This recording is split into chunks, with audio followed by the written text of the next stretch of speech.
Transpordiameti koostööprojekt Jalgratturi koolituse õpperaja elemendid on mõeldud üldhariduskoolidele, et toetada jalgratturi koolituse sõiduõpet ning liiklusteema lõimimist erinevates ainetundides.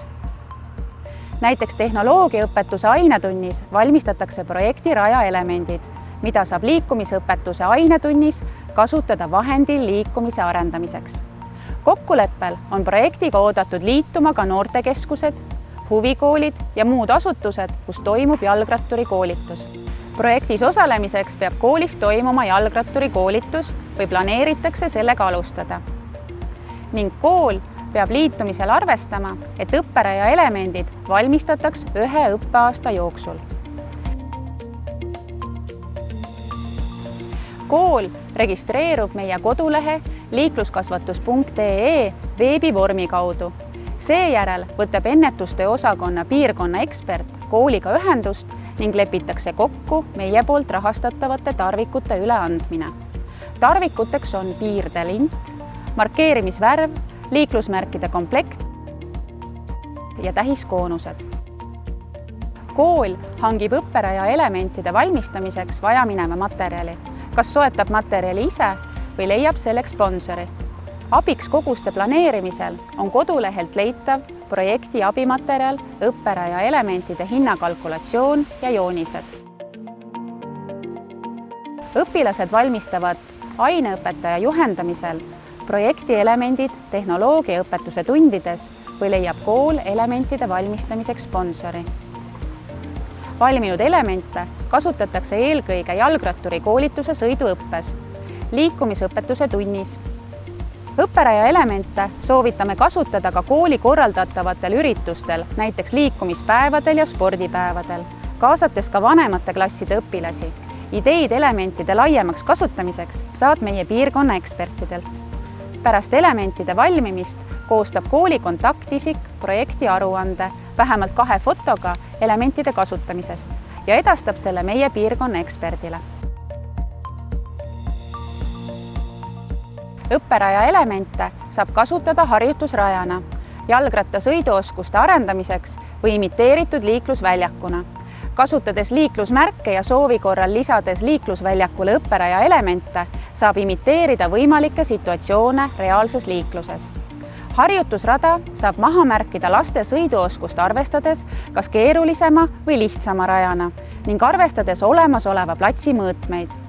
Imiteeritud liiklusväljakuks on vaja platsi mõõtmetega vähemalt 15x30 meetrit, et lastel oleks piisavalt ruumi manööverdamiseks ja et kitsaste olude tõttu ei tekiks ohtlikke olukordi.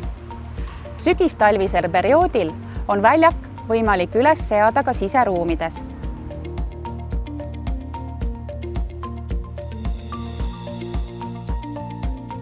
Projekti käigus valmivatel elementidel on seos reaalse liiklusega ning kasutusõpetus. Sellekohase info leiab projekti metoodilisest juhendist. Kõrguslati abil imiteeritakse olukorda, kus jalgratturil on sõidu ajal vaja puuokste alt läbi sõites ette kummardada, seejuures tasakaalu ja sõidujoont kaotamata. Elemendi läbimisel on oluline jälgida, et latt oleks asetatud jalgratturi jaoks sobivale kõrgusele. Jalgrattur vähendaks enne elementi sõidukiirust ja kummardaks ette. Tasakaalu säilitamiseks suunaks jalgrattur pilgu kaugemale ette. Kaldtee abil imiteeritakse olukorda, kus jalgrattur peab säilitama tasakaalu kaldpinnal, näiteks tõstetud ristmikud liikluskeskkonnas või sõit künklikel metsaradadel. Elemendi läbimisel on oluline jälgida, et jalgrattur vähendaks enne elementi sõidukiirust ja läbiks selle võimalikult keskelt. Jalgrattur suunaks pilgu kaugele ette, mitte kaldteele. Rajalaud imiteerib olukorda, kus jalgrattur peab tasakaalu säilitades sõitma kitsal teeribal, et vältida otsasõite ja kukkumisi. Elemendi läbimisel on oluline jälgida, et jalgrattur sõidaks rajalauale mõõduka sõidukiirusega ja läbiks selle keskelt. Jalgrattur suunaks tasakaalu säilitamiseks pilgu kaugele ette, ehk sinna, kuhu ta soovib jõuda. Pidurduslati abil saab harjutada sujuvat ja täpset peatumist, näiteks enne kõnnitee äärekivi, ülekäigurada või stoppjoont. Elemendi läbimisel on oluline jälgida, et jalgrattur vähendaks enne pidurduskoridori sõidukiirust ja peatuks vahetult enne pidurduslatti. Jalgratas peab pidurdamisel paiknema tähistatud pidurduskastis. Miniestakaat imiteerib kõrge või lõigatud äärekiviga jalgrattatee ja sõidutee ristumiskohti. Elemendi läbimisel on oluline jälgida, et jalgrattur läheneks miniestakaadile mõõduka sõidukiirusega ja ületaks selle võimalikult keskelt ja risti. Jalgrattur tõuseks sadulast ja viiks keha raskuse veidi sadulast tahapoole.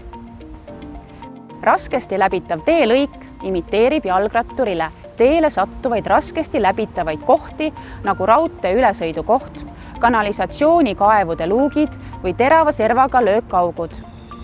Elemendi läbimisel on oluline jälgida, et jalgrattur läheneks elemendile mõõduka sõidukiirusega ja ületaks selle võimalikult keskelt. Jalgrattur ületaks elemendi risti, et vältida libisemist, kusjuures peab kindlasti vältima pidurdamist. Jalgrattur tõuseks sadulast, keha raskuse veidi sadulast tahapoole. Tuulelippudega imiteeritakse liikluses juhi suunamärguannete näitamist sõidu ajal, säilitades seejuures sõidusuuna ja tasakaalu. Elemendi läbimisel on oluline jälgida, et jalgrattur läheneks lipule mõõduka sõidukiirusega ja suunaks pilgu ette. Jalgrattur sirutaks suunamärguandeks käe enne tuulelippu pöörlema panemist. Jalgrattur peab läbima elemendi mõlema käega märguandeid näidates. Ümberpõige imiteerib olukorda, kus tuleb mööduda ootamatult ilmunud takistusest, näiteks jalakäija koeraga jalutamas või väikelapse ettearvamatu käitumine.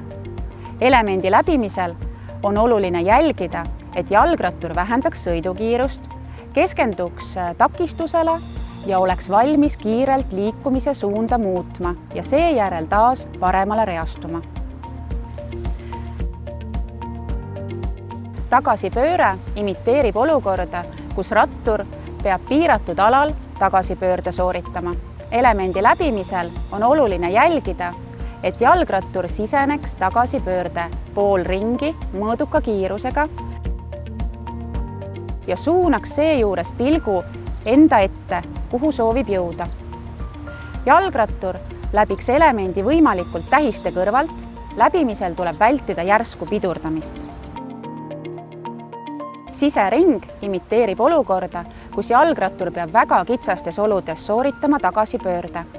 Rajal soovitame harjutada ringi sisenemist nii paremalt kui ka vasakult. Enne elemendi läbimist on oluline jälgida, et jalgrattur siseneks ringi mõõduka kiirusega ja suunaks seejuures pilgu ette sinna, kuhu soovib jõuda. Jalgrattur läbiks elemendi võimalikult tähiste kõrvalt, läbimisel tuleb vältida järsku pidurdamist. Slaalom imiteerib liikluses olukorda, kus jalgrattur peab ümber põikama teel olevatest takistustest, näiteks tänavavalgustuspost, liiklusmärk, kaasliiklejad, klaasikillud, auk, oksad. Elemendi läbimisel on oluline jälgida, et jalgrattur läbiks slaalomi mõõduka kiirusega, vältides tähistele otsa sõitmist. Jalgratturi pilk peab olema suunatud sinna, kuhu soovib jõuda. Põhjalikumad juhised rajaelementide läbimiseks ja imiteeritud liiklusväljakute kombineerimiseks leiate projekti metoodilisest materjalist. Samuti saab sealt ideid kolmerattalise jalgrattaga läbitava raja ülesseadmiseks ja läbimiseks ning jalgratturitele mõeldud võistlusmängude kohta. Juhendi leiab meie kodulehelt liikluskasvatus.ee. Küsimuste korral võtta julgesti ühendust oma maakonna ennetustöö osakonna eksperdiga. Kontaktid leiab meie kodulehelt. Projektis osalemise tulemusena saate suurepärase õppevahendi, mis on valminud õpilaste endi kätetööna ning millel on mitmeid väljundeid. See toetab laste liikumisaktiivsust, aitab huvitavalt ja mänguliselt jalgratta sõiduoskust arendada ja praktiliste tegevuste kaudu valmistuda erinevateks liiklusolukordadeks nii jalgratturi kui ka jalakäijana. Ootame teid projektiga liituma!